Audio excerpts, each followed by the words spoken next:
Le fallaron las cuentas al gobierno nacional. La consulta popular fue derrotada hoy en la plenaria del Senado.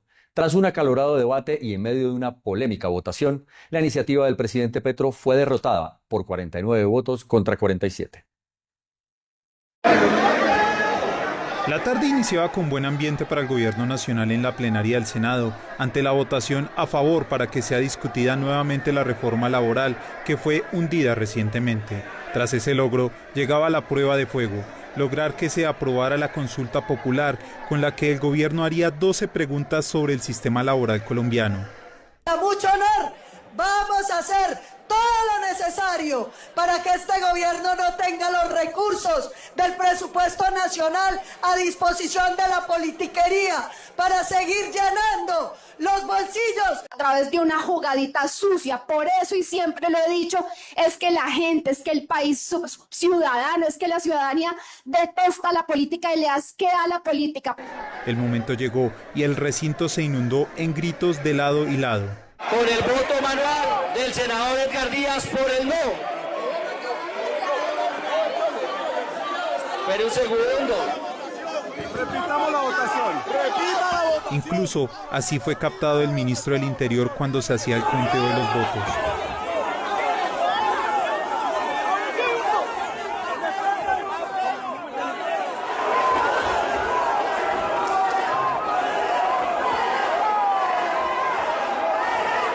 La razón sería la apretada votación de 49 a 47, decidida en voto finish, y que tuvo como protagonista al senador Edgar Díaz, de quien afirman le cambiaron el voto. Con el voto manual del senador Edgar Díaz por el sí. Situación que fue desmentida minutos después. Así las cosas, el gobierno terminó sin consulta popular y tiene que lograr la aprobación de 2 debates de la reforma laboral con los tiempos en su contra. De inmediato, el ministro del Interior, ante el fracaso por la consulta popular, aseguró que habrá denuncia penal por robo. Luego de la sesión, que terminó en un tono bastante intenso, el ministro del Interior, Armando Benedetti, aseguró que hubo fraude, pues de forma irregular el secretario del Senado cambió el voto de Edgar Díaz. Lo primero que sucedió es que el presidente del Senado no cumplió su palabra y no la cumplió debido a que se acuerda usted que había dicho que se iba a votar hoy la consulta y metió la apelación para distraer. Lo segundo es, y ahorita les voy a mostrar el video, por eso me había demorado en salir, en que se cierra la votación y un voto de Edgar Díaz se cambia de sí al no. Y el señor, y ahí está la grabación, secretario, añade un voto más al no, y ahí es cuando yo le pego a la mesa, y es la acción mía airada. Ay, no, la reacción mía de forma aireada es debido a que él le agrega un voto al no después de haber sido cerrada la votación. Además de eso, no se cumplieron los 20 minutos que deja el reglamento para votar. Tras este resultado, el ministro manifestó que prepararán una denuncia penal. Trampa y fraude fue lo que hubo. E intencional. Eso se llama, y voy a poner la denuncia ante la Fiscalía y ante la Procuraduría y la Corte Suprema, porque aquí lo que hubo fue un fraude. Además, sobre la apelación que revivió la reforma laboral, señaló que las fechas no cuadran para que se logre su trámite en la Comisión Cuarta. Por su parte, el ministro de Trabajo, Antonio Sanguino, arremetió contra el presidente del Senado, Efraín Cepeda, y su partido. El ministro de Trabajo, Antonio Sanguino, también fue un fuerte crítico de lo sucedido. Manifestó que el presunto fraude que denuncian viene de un partido acostumbrado a la trampa. No es ninguna casualidad que el protagonista del fraude hoy en la plenaria del Senado de la República sea del mismo partido del que cometió el fraude el 19 de abril de 1970, Misael Pastrana Borrero, del Partido Conservador. Ese es un partido acostumbrado a las trampas y al fraude. Añadió que, como lo señaló la senadora María José Pizarro, apelarán para que se reabra la votación y que con revivir la reforma laboral, el Senado enfrentará una prueba de fuego. Los tiempos no le cuadran. Tiene una prueba de fuego el Senado de la República con la apelación que revivió la reforma laboral. Yo creo que los tiempos están muy difíciles para que la reforma pueda salir avante. La representación del gobierno en esta sesión señaló que este resultado del Senado se trató de una actuación arbitraria.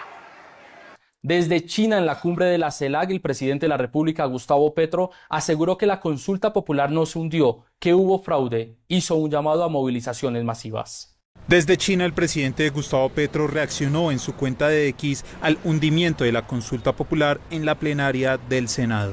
No se hundió la consulta popular, la hundieron con fraude como en un 19 de abril de 1970. El senador Efraín Cepeda, sabedor que ingresaban los votos, que la hacía mayoría, cerró la votación. Estamos ante un fraude y el pueblo debe decidir. Tras calificar la decisión como un fraude, el presidente Gustavo Petro le hizo un llamado a la fuerza pública para no hacer uso de la fuerza contra, abro comillas, el pueblo ante unas posibles manifestaciones. Propongo de inmediato la reunión de las centrales obreras, la coordinación campesina, las juntas de acción comunal, los comités juveniles barriales y el movimiento indígena para dar el paso siguiente. La orden como presidente de la República de Colombia es que en estos momentos la fuerza pública no debe hacer uso de su fuerza contra el pueblo. El presidente Gustavo Petro terminó su declaración en su cuenta de X señalando que la decisión del Senado se dio con trampa.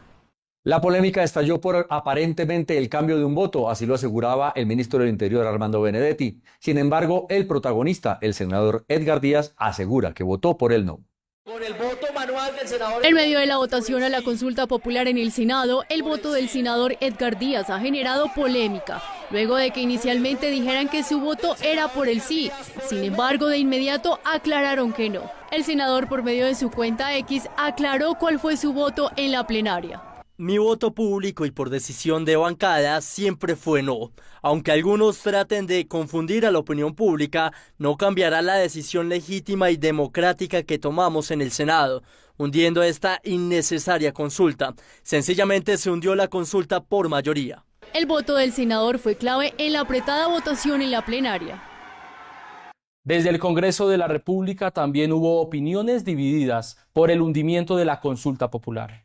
Las reacciones de los congresistas fueron inmediatas. María José Pizarro fue la primera en salir manifestando su rechazo a lo sucedido, pues no le habrían concedido la apelación para el reconteo por presuntos votos repetidos. Pero fueron incapaces de tocar la campana, de dar 3 minutos para que esta sesión se mantuviera abierta. El jefe de la banda se llama Efraín Cepeda. Durante 3 minutos, menos de 3 minutos, que registraba la consulta popular y lo levantó inmediatamente. Sin embargo, la oposición aseguró que ganó la democracia. Con argumentos, demostramos en el Senado que hay sensatez, que hay independencia, y se negó el trámite de la consulta populista. Una gran noticia para el país. Respaldar un mecanismo costoso, sin efectos vinculantes y que no representa la realidad del ciudadano de a pie, sería un error para el país. Mientras unos denuncian irregularidades, otros celebran el resultado como un triunfo del sistema democrático. La controversia sigue abierta y el debate en el país continúa. Los gremios económicos reaccionaron de manera positiva al hundimiento de la consulta popular en el Senado.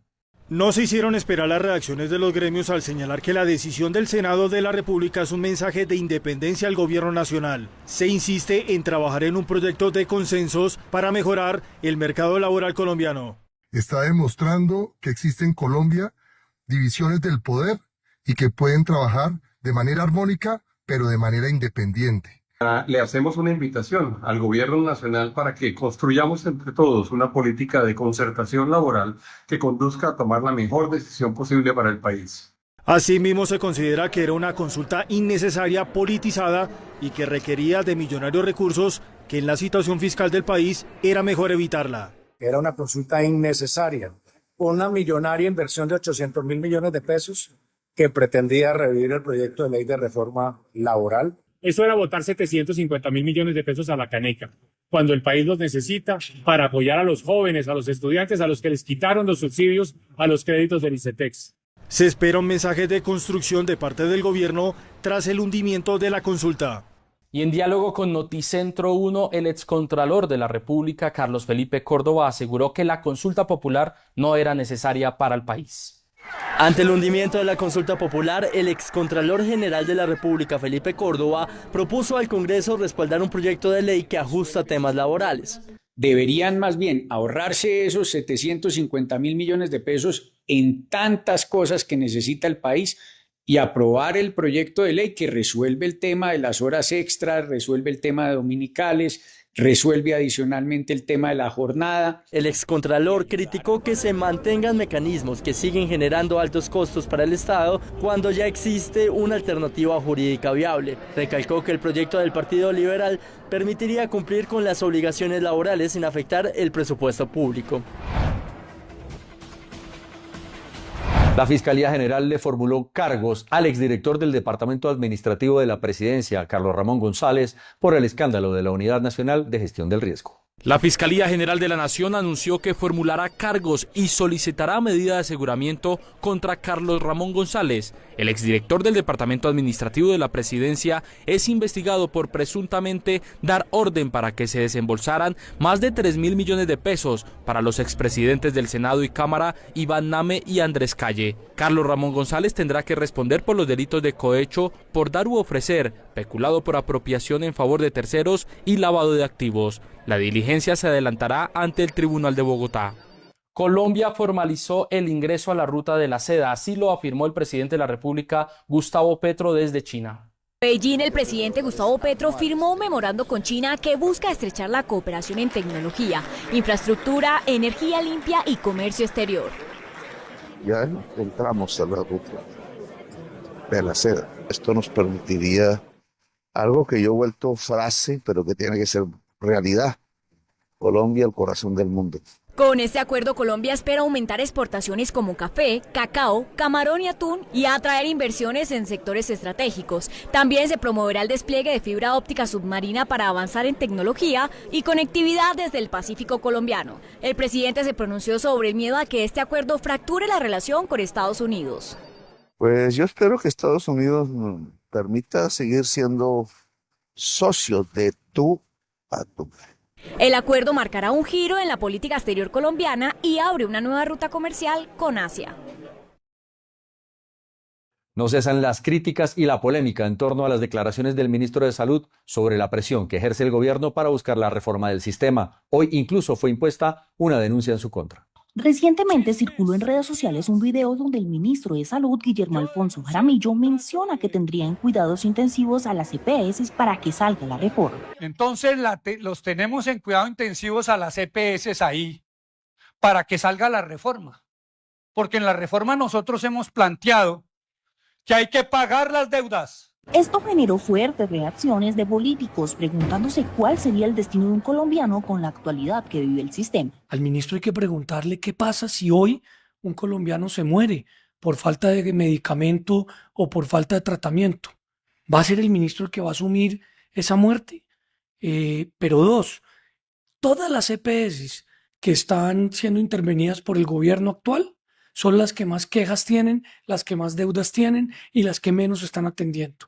Hoy más de la mitad de la población colombiana está afiliada a una EPS intervenida por el gobierno nacional y el remedio terminó siendo peor que la enfermedad, porque hoy esas EPS no han mejorado la situación de peticiones, quejas y reclamos que se han incrementado, no han mejorado la situación de tutela que también se han incrementado, sino que adicionalmente agudizaron la crisis de cartera. El ministerio se pronunció sobre el tema a través de un comunicado de prensa. Al referirse a las EPS en cuidados intensivos, habla de aquellas entidades actualmente intervenidas por la Superintendencia Nacional de Salud y cuyas acciones administrativas las han hecho financieramente inviables. El ministro de Salud, en su intervención en Neiva, no afirmó que esta intervención a las EPS obedezca una estrategia para impulsar la reforma a la salud en el Congreso de la República. La discusión se mantiene sobre el manejo que se le ha dado al sistema y sus cambios. El Congreso adelanta mesas técnicas y audiencias públicas para estudiar la viabilidad de la reforma a la salud. Ayer les contábamos de la crisis financiera que hay en los hospitales en Risaralda. Hoy se confirmó que también se presenta en Valle del Cauca. 1,5 billones de pesos sería la deuda acumulada de las EPS con los hospitales públicos del Valle del Cauca. Desde la gobernación hacen un llamado al gobierno nacional para dar celeridad en los pagos y evitar el cierre de los centros médicos. Estamos haciendo unas solicitudes al ministro de Salud Primero, que el Ministerio de Salud, en conjunto con las entidades territoriales, le exijan a las EPS el pago corriente de los servicios y de la prestación de los servicios de los hospitales públicos a los pacientes. Uno de los centros de salud más afectados por la deuda de las EPS ha sido el Hospital Universitario del Valle, con 525.000 millones de pesos pendientes por ser cancelados.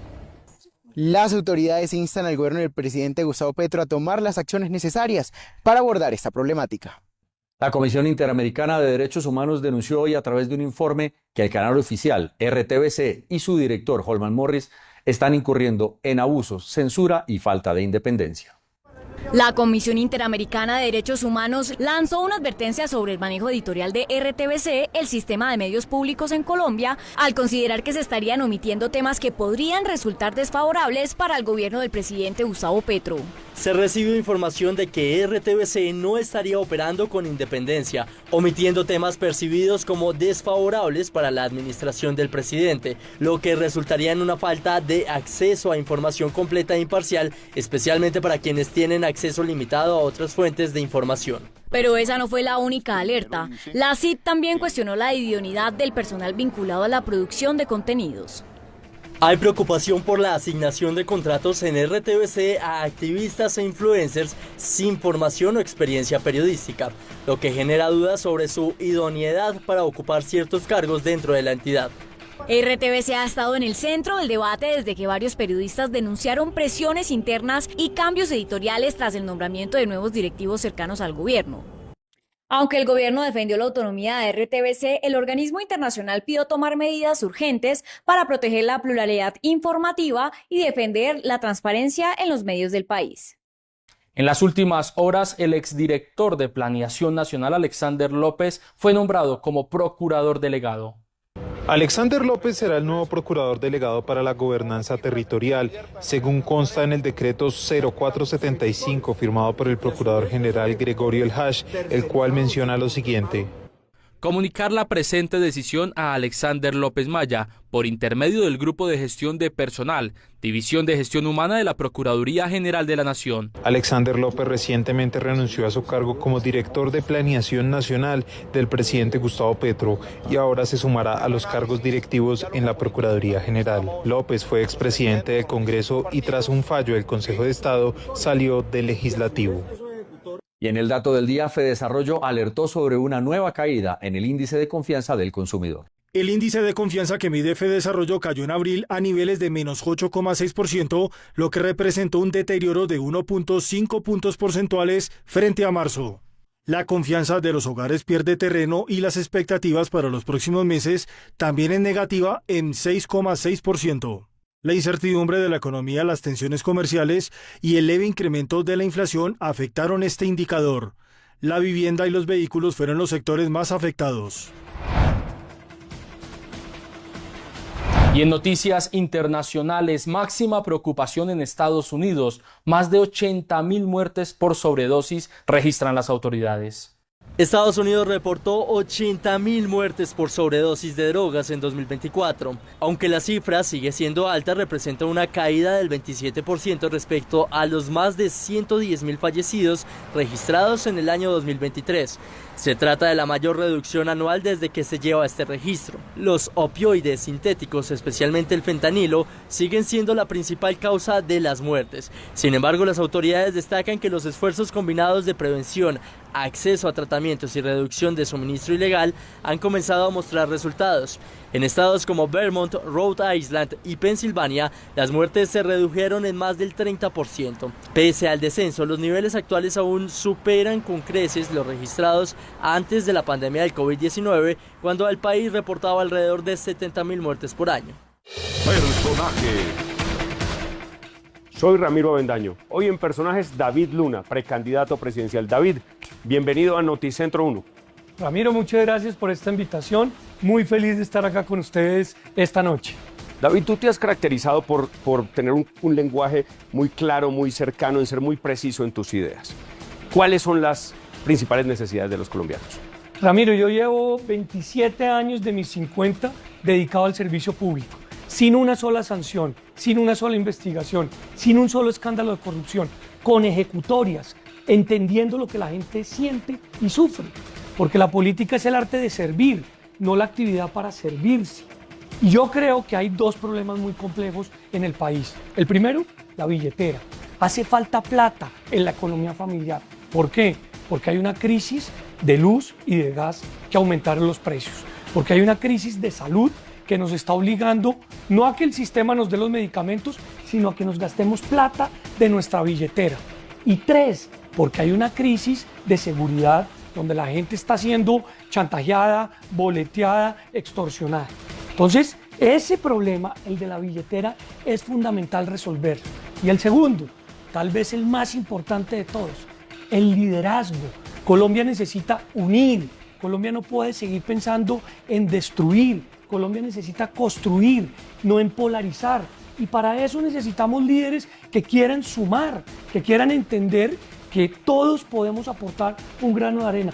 La política no puede seguir siendo ese punto de destrucción, sino tiene que ser ese punto de cohesión.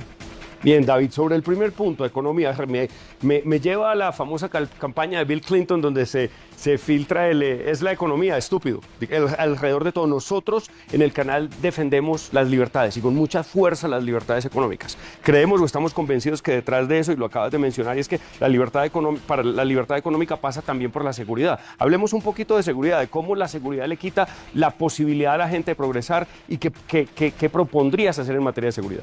Déjame arrancar primero con un principio económico que es mi mantra, que de alguna manera creó la tercera vía. El mercado hasta donde sea posible, el Estado hasta donde sea necesario. El ciudadano, como lo dices tú, debe tener la posibilidad de ser libre para elegir dónde quiere ahorrar su pensión o para elegir quién lo debe asegurar en riesgos laborales o en qué se quiere movilizar o dónde debe comprar. El Estado no puede imponerle al ciudadano qué es lo que debe hacer. Pero en segundo lugar, la seguridad atraviesa un momento crítico, primero porque se le amarraron las manos y los pies a la fuerza pública, a la policía. ¿Cómo? Cuando se establecieron esos decretos de cese al fuego sin verificación. Eso hay que revertirlo. Yo soy un hombre de paz, pero la seguridad es lo mínimo para que la ciudadanía pueda tener tranquilidad.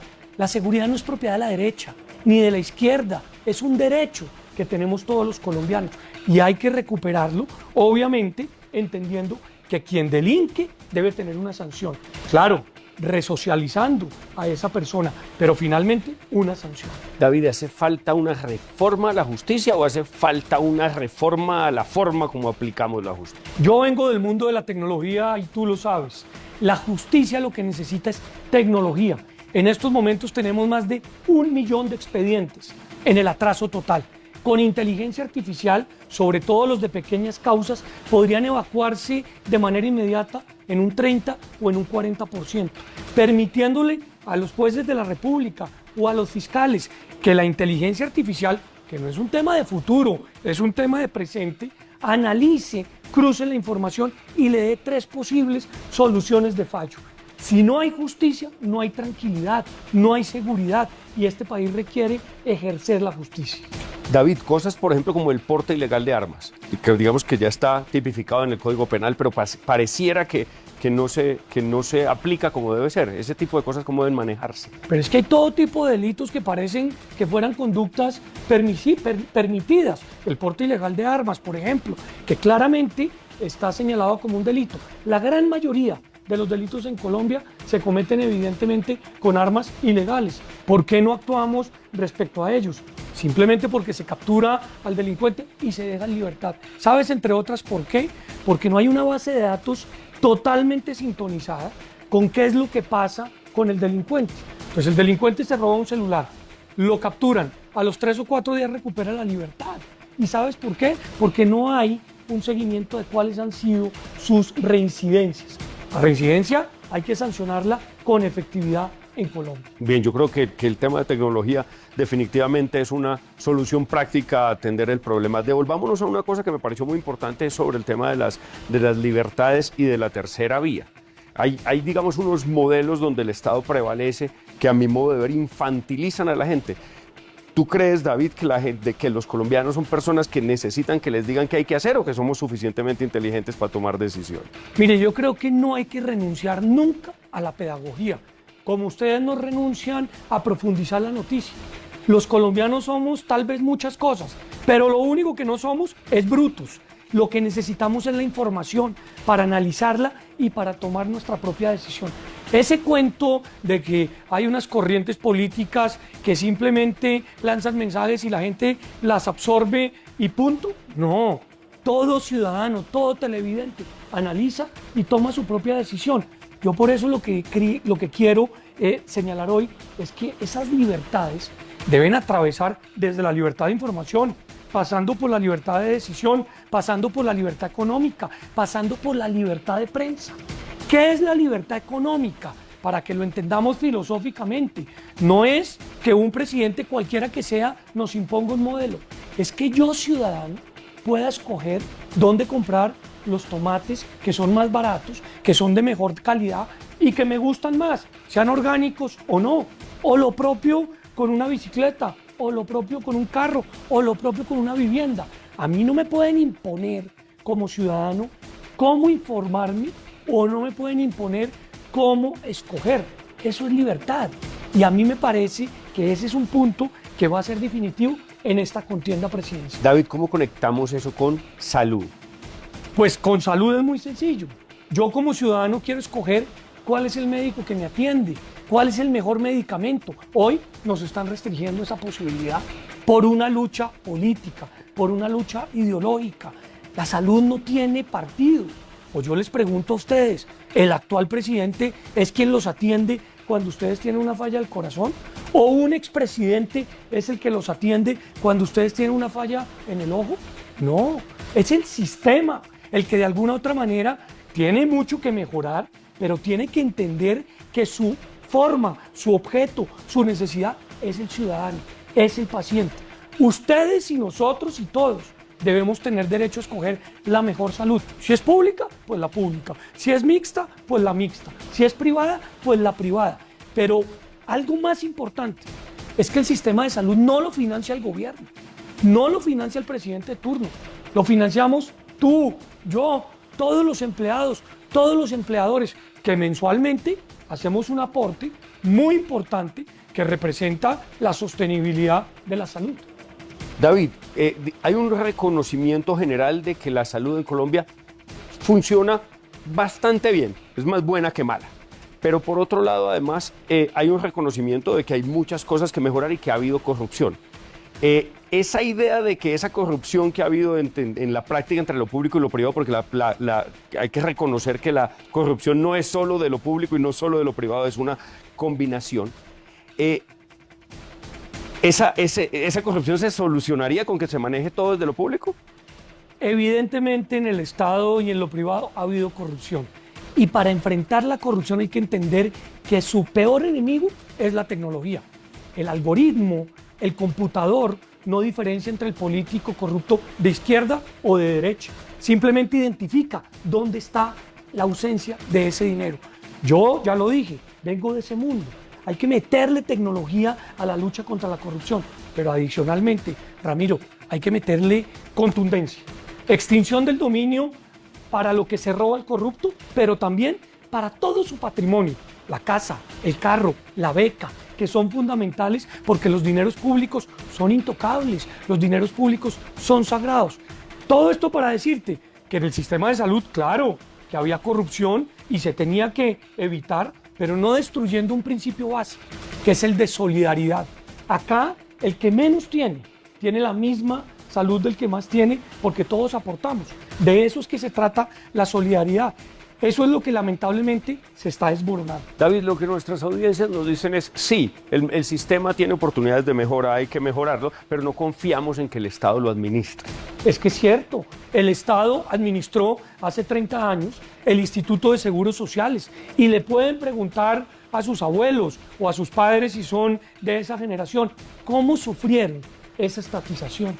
Precisamente el modelo mixto nace por esa crisis, porque tú tienes la posibilidad de escoger quién te atienda, si lo hace un público o si lo hace un privado.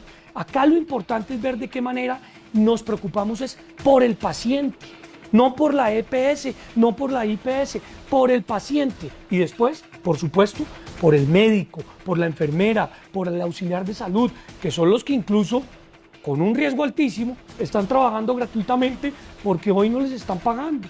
Y eso tiene mucho que ver con la crisis de medicamentos. No es que nadie esté guardando los medicamentos, es que no los están comprando. ¿Quién no lo está comprando? El sistema. El sistema que nosotros mismos como ciudadanos sostenemos.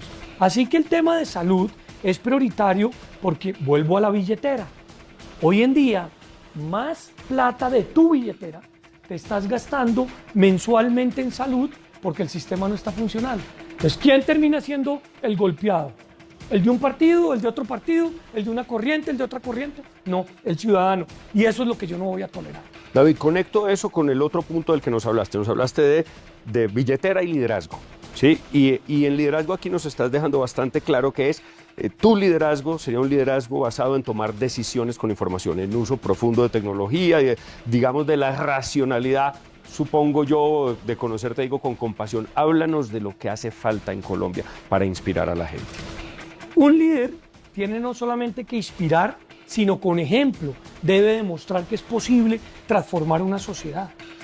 El tiempo no es nada distinto que el respeto hacia el otro.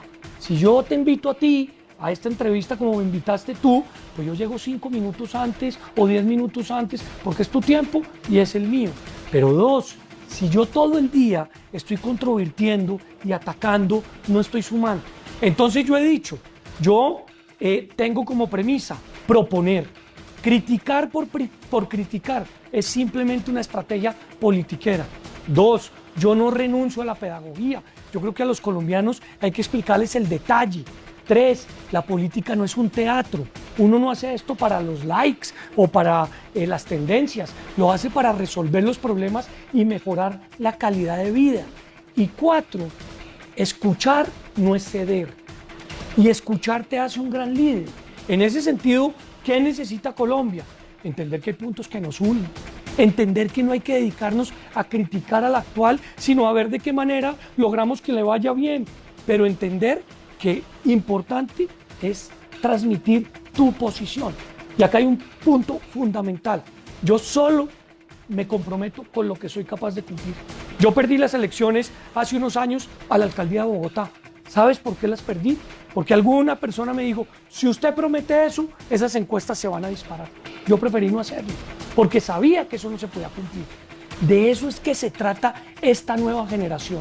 Sin pretender ligarte, digamos, político o ideológicamente con Milei, parte de su éxito ha sido justamente eso, digamos, tener una expectativa clara y decirle a la gente, esto es lo que le voy a poder dar, no espere una cosa diferente. Yo no quiero ser ni Milei ni Bukele, yo soy David Luna. Y por eso estoy presentando acá mi hoja de vida, para que ustedes la conozcan, la analicen y indaguen. Yo lo que quiero es demostrar que esta generación tiene la capacidad de solo comprometerse con lo que se es capaz de cumplir y de demostrar con hechos que es posible devolverle a la política la dignidad. Yo no voy a posar ni de alternativo ni de outsider. Yo me siento orgulloso de 27 años de carrera, con ejecutorias y lo más importante, sin un solo escándalo. De política decente. De política decente y decente. David, liderazgo. Sigamos en el tema del liderazgo, que es muy importante. Yo creo que me hables un poco de coherencia. Los que somos padres entendemos, y creo que la mayoría de nuestros televidentes además lo son, la importancia de liderar con el ejemplo. Háblame un poquito de los valores, la moralidad y la ética que debe tener el próximo presidente de Colombia. Pues yo, más que cualquier cosa, de ser servidor público, de ser estudioso, de leer, de lo que me siento más feliz en mi vida y más orgulloso es de ser padre de familia.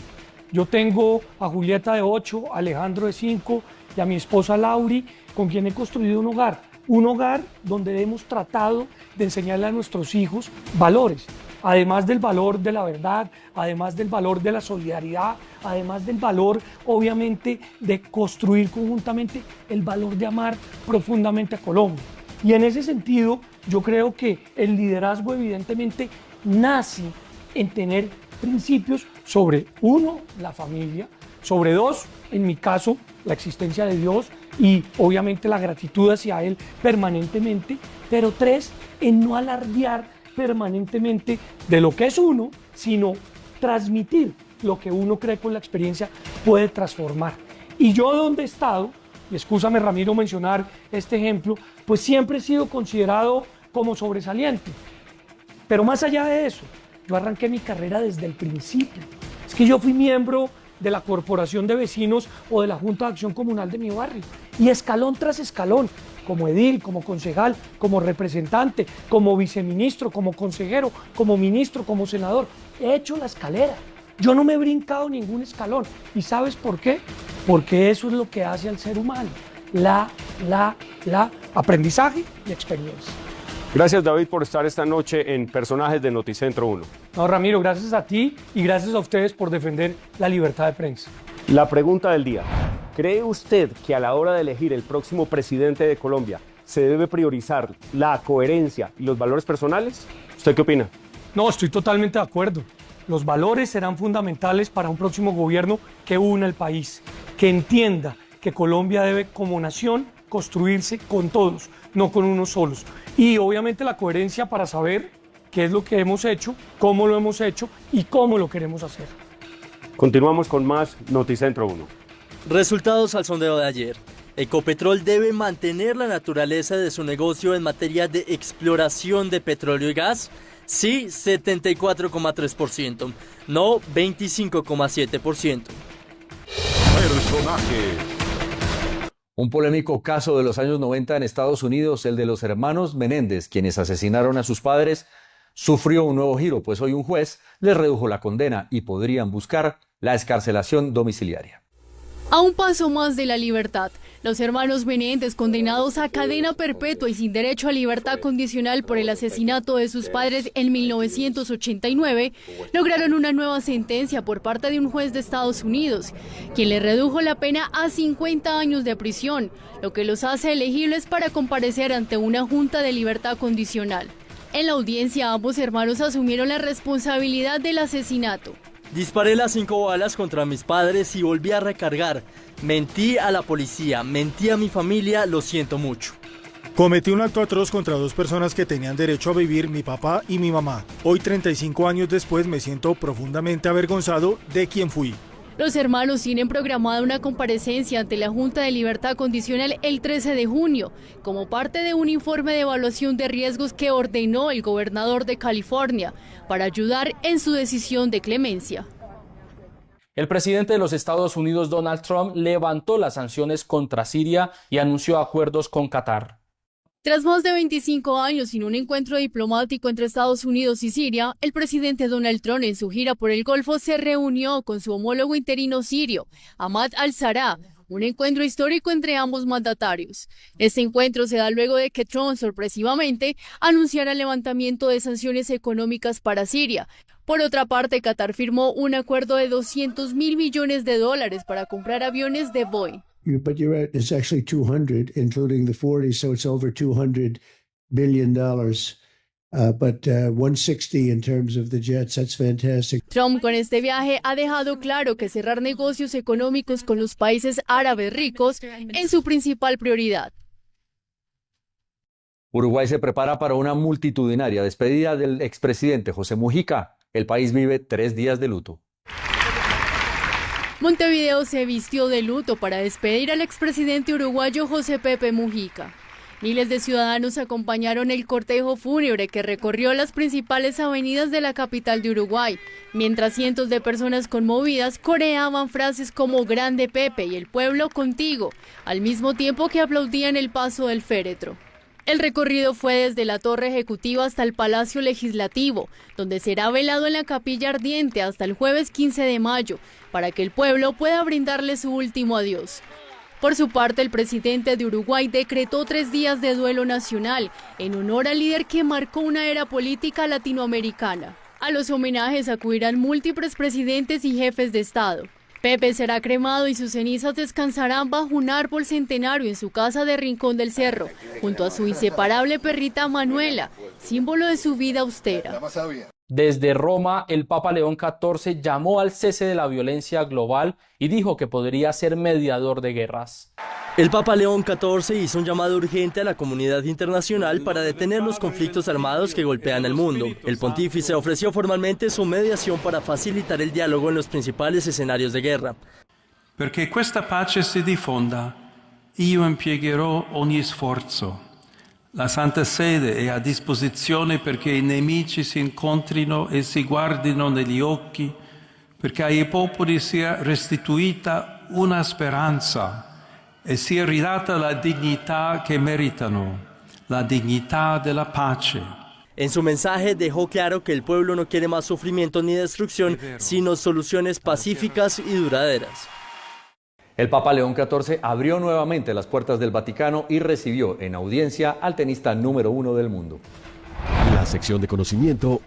El Papa León XIV recibió al tenista italiano Jannik Sinner, número 1 del ranking mundial, quien regresó a las canchas en el Masters 1000 de Roma tras 3 meses de sanción por dopaje. Durante la audiencia privada, la primera del sumo pontífice con un deportista, Sinner le regaló al líder católico una copia de su raqueta blanca y negra. Lo acompañaron en el encuentro sus padres, Hans-Peter y Sigleider, y el presidente de la Federación Italiana de Tenis y Pádel, Angelo Bijanini, quien entregó al Papa un carné de miembro honorario con su nombre. En la sección de dinero inteligente en Noticentro 1, la inteligencia artificial se convierte en una aliada en las finanzas y en los negocios. En dinero inteligente, las empresas también buscan inversiones y negocios a través de la tecnología para ser más eficientes en su parte operativa. Precisamente la inteligencia artificial se viene convirtiendo en una de las herramientas para que las compañías respondan más rápido a los cambios de mercado de una manera ágil, precisa y con menores costos. Esto genera más oportunidad en materia de competitividad. Es una herramienta que las empresas tienen que empezar a adoptar para poder tener más agilidad en la toma de decisión en áreas como la contabilidad, las finanzas y la administración general. Las empresas que han incorporado la inteligencia artificial aumentan su productividad hasta un 40%. Y en noticias económicas, el DANE reportó que la producción industrial mostró un nuevo crecimiento en el mes de marzo. Después de 8 meses, la industria vuelve a cifras positivas y para el mes de marzo de este año creció 4,9%. Un año atrás se ubicaba en menos 11%. 28 de las 39 ramas de actividad presentaron cifras positivas, siendo la trilla de café, equipos de transporte y actividades de impresión las de mayor crecimiento. Se mantiene la reactivación. Y de aquí en adelante lo que viene es un crecimiento seguramente lento, pero sostenido. También el comercio minorista creció en el mes de marzo debido al incremento en el consumo de los hogares en la primera parte del año.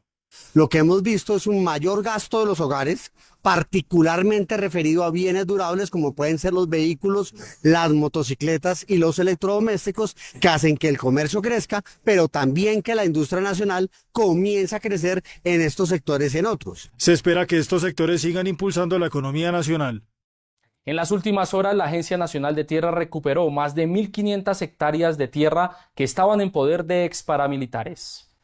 Con el acompañamiento de la Fuerza Pública, la Agencia Nacional de Tierra recuperó más de 1.500 hectáreas que estuvieron en manos del paramilitarismo. Los predios baldíos se ubican en el Magdalena Medio y corresponden a La Bariqueña, El Cumaral, Chimichagua y Aycabarán, jurisdicción de Cimitarra, Santander. Las tierras estuvieron en manos de los exparamilitares Alia Russo y Tomate, que ahora serán entregadas a los campesinos. Hoy lo recuperamos. Lo compra la Agencia Nacional de Tierras para Campesinos y ese recurso con el que compramos este predio tiene que ir a la reparación directa de las víctimas del conflicto. El funcionario sostiene que este es un paso más para consolidar la reforma agraria. Aranceles, industria y turismo serán los nuevos retos de Diana Marcela Morales, nominada por el gobierno como nueva ministra de Comercio. La llegada de la nueva ministra de Comercio, Industria y Turismo, Diana Marcela Morales Rojas, pone en la mesa varios temas que deben ser atendidos casi de forma inmediata. Las negociaciones con Estados Unidos por las medidas arancelarias y el trabajo en conjunto con el empresariado del país será parte de la agenda. Se suma la política de industrialización que en el programa de gobierno van enfocados a impulsar la transición energética del país. Precisamente se espera la mano de la nueva funcionaria que desde el sector privado ha acompañado proyectos relacionados con el desarrollo regional y energético, aportando su experiencia en análisis sociopolítico y en la articulación de procesos de inversión con enfoque territorial. Cabe recordar que también desde el Congreso fue secretaria de la Comisión Cuarta de la Cámara, que aborda temas como turismo, infraestructura, desarrollo económico y presupuesto nacional. Inicia en Bogotá la Rueda Internacional de Negocios, esto en conmemoración de la firma del TLC con Estados Unidos hace 13 años. Este miércoles se dio apertura a la Rueda Internacional de Negocios, donde participan más de 500 empresarios de Colombia, Estados Unidos, México y Canadá. Este fue el escenario para reafirmar las relaciones comerciales con Estados Unidos a propósito de los 13 años que tiene vigencia el Tratado de Libre Comercio. Más de 3.730 nuevos productos han ingresado a ese mercado en favor de la economía nacional. Donde Colombia tiene todos los productos para poder cubrir esos vacíos. Y por eso hoy, la celebración de los 13 años del acuerdo comercial, tenemos 61 empresarios que vinieron a hacer negocios con 541 empresarios colombianos, donde van a tener más de 1.200 citas para volver potencialidades hechos reales. Insistió en la importancia de mantener dicho mercado. Y en Noticentro 1 llegó la hora de los indicadores económicos para este miércoles 14 de mayo. La tasa representativa del mercado que regirá para mañana jueves será de 4.194 pesos con 18 centavos. Los profesionales de cambio compran la divisa en promedio en 4.110 pesos y la venden en 4.150 pesos. Un euro cuesta 4.738 pesos con 10 centavos. La libra de café en Nueva York se cotizó a $3.64. El precio interno se cotizó en 2.965.000 pesos la carga. El barril de petróleo WTI se cotizó en $62.88. La referencia Brent para Colombia se cotizó en $65.85. El índice de capitalización de la Bolsa de Valores de Colombia subió 1,78% a 1.678 puntos. La escena teatral bogotana se prepara para recibir una de las comedias musicales más exitosas a nivel mundial, Sister Act, inspirado en la popular película Cambio de Hábito. Tiene una historia un poco impresionante porque siento que todo es como la receta perfecta para el desastre, o sea, una cantante de club así que quiere cumplir su sueño de ser una estrella y presencia que su amante mafioso mata a alguien. El teatro con subsidio será el escenario de esta gran producción, que llega de la mano de Misi Producciones y la Universidad del Rosario. De todos los musicales que yo he hecho aquí, creo que no había tenido uno que tuviera tantos cambios, tantas subidas de telones, bajadas, no sé, o sea, cientos, una cosa alucinante y esa es la complejidad también de este show. Para adorar a nuestro Señor. Con más de 30 artistas en escena y orquesta en vivo, Sister Act promete hacer reír, emocionar y poner a bailar al público, tras conquistar los escenarios de Broadway. Esta comedia musical se presentará por primera vez en Colombia a partir del 16 de mayo. ¿Me dejarás entrevistarte como Superman? Claro. En julio iniciará una nueva etapa en la historia de Superman, en esta oportunidad encarnado por el actor estadounidense David Corenswet. Impedió una guerra. Aunque ya se conocían algunos apartes de lo que sería la historia, solo hasta hoy Warner publicó el avance final que nos muestra la lucha del superhéroe por recobrar la confianza de quienes en algún momento apoyaron sus labores heroicas. Oportunidad que aprovechará Lex Luthor para cumplir sus terribles planes contra la humanidad. En estas imágenes también se conocen algunos de los héroes que acompañarán a Superman en esta nueva entrega cinematográfica.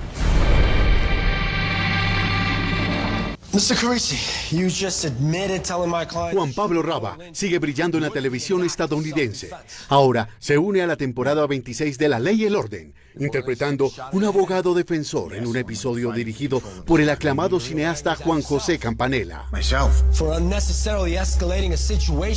Esta no es la primera aparición de Raba en la televisión estadounidense, pues ha trabajado en producciones como Six, la serie militar de History Channel. Now we're gonna fix this because that's what we do. Y Agents of S.H.I.E.L.D. de Marvel. Well, I guess we can call this area clear. Su actuación en La Ley y el Orden reafirma el crecimiento del talento latino en Hollywood. Are you always that hot-headed, Mr. Korea?